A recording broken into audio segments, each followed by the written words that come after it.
before traveling to Greece, you want to make sure that you pack properly because it's a long flight or a long boat ride or a long ride on a whale like you're in Paper Mario 64 and you're going to Yoshi Island to stop a flaming piranha plant from, taking over the whole goddamn thing. Why was there a flaming piranha plant? But you want to make sure in packing properly that you have the right amount of toiletries, because if you are in the Greece wilderness or the Greece mountains and you're stuck there for a while, you want to make sure that when the police find you that you smell fresh and clean. So fresh and so clean. Because otherwise they might be put off by your goddamn stench, like your pig pen from the peanuts, and they won't want anything to do with you. You're like, no, we will not be doing any of this. I don't think that's how Greece people talk. But also, so you're not found in the worst state, pack the proper amount of food, because then if you're lost in the Greek wilderness or mountains, that way you are fed. You are not famished, and you are not trying to figure out how to saute, fry, and possibly devour your party members like you're in It's Alive. Also, remember your passport,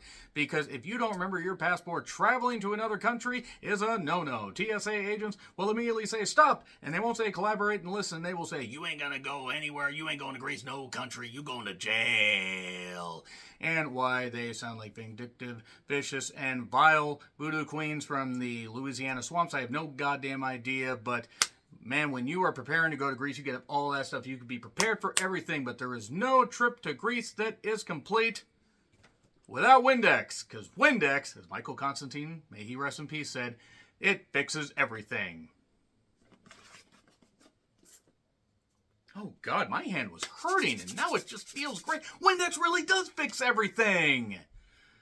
My Big Fat Greek Wedding 3 was written once again by Nia Vardalos, but this time she steps into the director's chair. I don't know how one would step into a director's chair or into any chair. You prefer to sit down in a chair? Really sounds like a bad goddamn idea to step on a chair or step on anything that isn't a step ladder. You're not my real ladder. Ha ha ha ha ha ha ha ha ha ha. So yeah, My Big Fat Greek Wedding 3 is a sequel to My Big Fat Greek Wedding 2, which is a sequel to, wait for it, My Big Fat Greek Wedding. Came out in 2002. Written by Nia Vardalos. That's Nia Vardalos. If you have not seen My Big Fat Greek Wedding, you will have no idea what's going on in this movie because there's a lot of things that tie back to that first one. But yes, Windex truly does fix everything. It really does. It fixes everything. It can't fix this. It cannot fix this, and it cannot fix the fact that this franchise went off the goddamn rails after the first one. And it is a franchise because they had a short-lived television series, and then the second one that came out in 2016, and unfortunately Michael Constantine passed away about 2 years ago. May he rest in peace. The man that sprayed Windex on everything, felt that Tula was getting old, needed to get married, was a very nice but stubborn Greek man, and he passed away. So yeah, watch My Big Fat Greek Wedding 3 after you watch this, and then you watch the second one. And then you can decide for yourself if you thought this movie was really necessary. And I'll answer that right now. It wasn't necessary. It wasn't. The plot, such as it is, involves various people from the previous two movies gathering together to go to Greece because Michael Constantine passed away. Gus cannot be written into this. They couldn't afford the CGI, and honestly, that would have been kind of dickish to do that. It would have been a little uncomfortable. Indiana Jones 5 did the whole de-aging thing, and it looked really goddamn ridiculous. But all your favorites return. Tula, Nia Vardalos. She wrote and directed this. I wonder if she decided to say, hey, I'm going to the store, fuckers. You want anything? I might as well run the whole operation here. So yeah, John Corbett returns as Ian, her husband, from the first and the second one, and this one. They don't get divorced, just so you know. You have Nick, Louis, oh, his last name is Mandy Lore, na. And you have Paris, Elena Kamporis. It took me a while to figure out how to pronounce that name. And she was in Wife Like, the Children of the Corn movie that apparently was filmed 3 years ago, but just came out this year, and it was awful. She's not awful. She deserves better than the movies that she's gotten. And then the mother is still there, Maria. And Vola, Andrea Martin, still would. She looks great. She's very, very boisterous. I appreciate that. And then various other people, various aunts, various uncles, various other family members. There is one character out of all the ones introduced named Victory. Melina, I'm just going to say Melina K because I don't want to mispronounce her name. But she greets them once they go to Greece. Okay, that didn't work at all. and she runs this little town where they're going to have this gathering and everything. And the idea is Tula wants to honor her father's wishes by taking the diary or the log or journal or whatever the fuck they want to call it back to Greece to show to his remaining friends. In a picture where they were playing kickball and everything. They were playing kickball outside of school, and then everybody knew that they were up to no good, and wait, that's the fresh Grease of Bel Air. So she goes out to do that, and it turns out Paris is hiding some secrets. Also, there's this guy that she likes named, oh God, Aristotle. We're just going to make up names now. Let's just type in a random name generator and just make shit up. So yeah, everybody is just doing their best to basically take this thin, threadbare plot in a few. It's disjointed, and despite the fact that it's supposed to be centered around Gus, Gus's memory being honored, we throw a bunch of other characters in this that they're not nameless, they're not faceless, but they're meaningless. That's nothing even against the actors. Everybody's trying to have fun, and yes, my big fat Greek wedding, need to bring that up for a visual aid.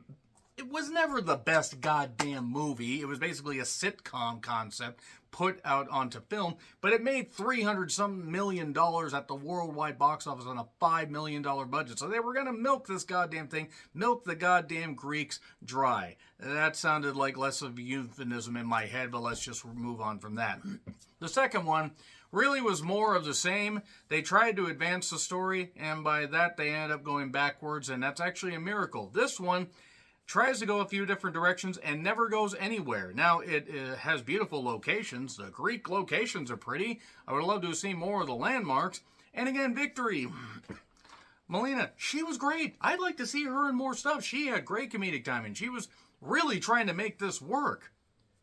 Nia Vardalos should have passed this on to somebody else. Was nobody else willing to direct this thing? She's like, I wrote it, I'll direct it. I've seen worse movies, do not misunderstand me, but this should have gone right to streaming. This had no business going into movie theaters. I get why, because of the success of the first one and the mild success of the second one. I don't see this one equaling the box office of the second one, which only made $95 million worldwide.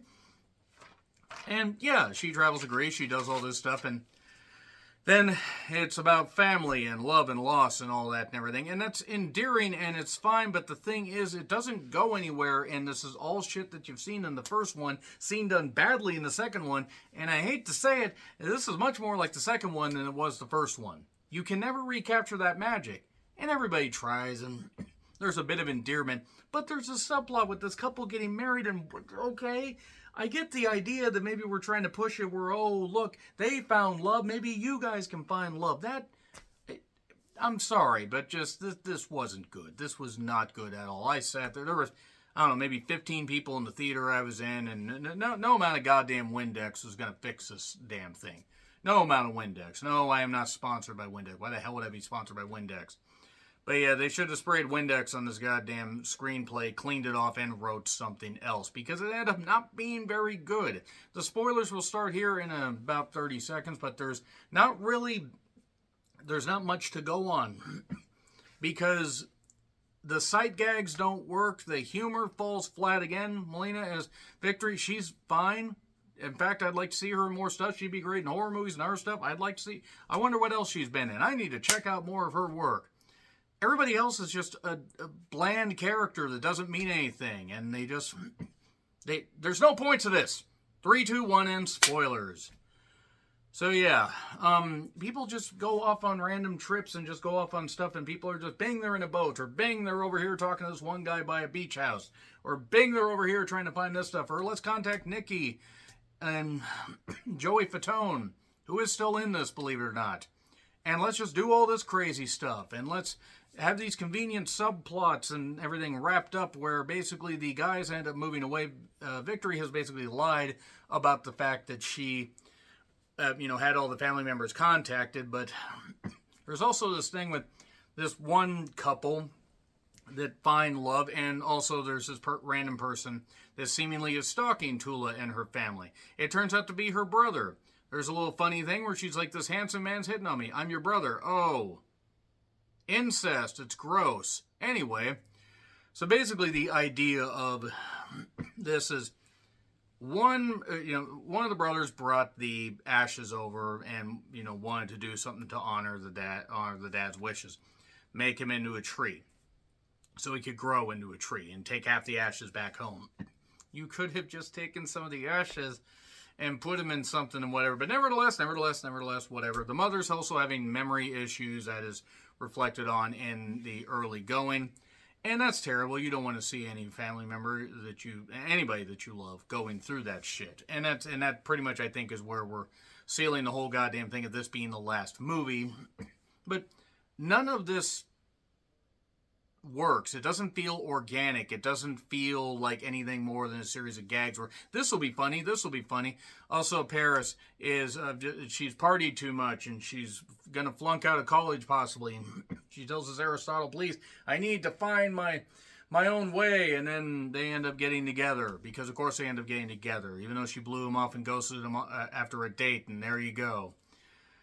Yeah, it's not good. It's not good at all. And I really hope they don't make a fourth one. Even if this is as successful as the second one, this really shouldn't have happened. I mean, yeah, it's a way to honor Michael Constantine, and that's great. I'm sorry, there are too many things that just don't work here. Too many gags that don't work. There's this old lady that, keeps popping in and out the whole goddamn thing that ties into the deal. It's not much of a movie. It's just a series of gags.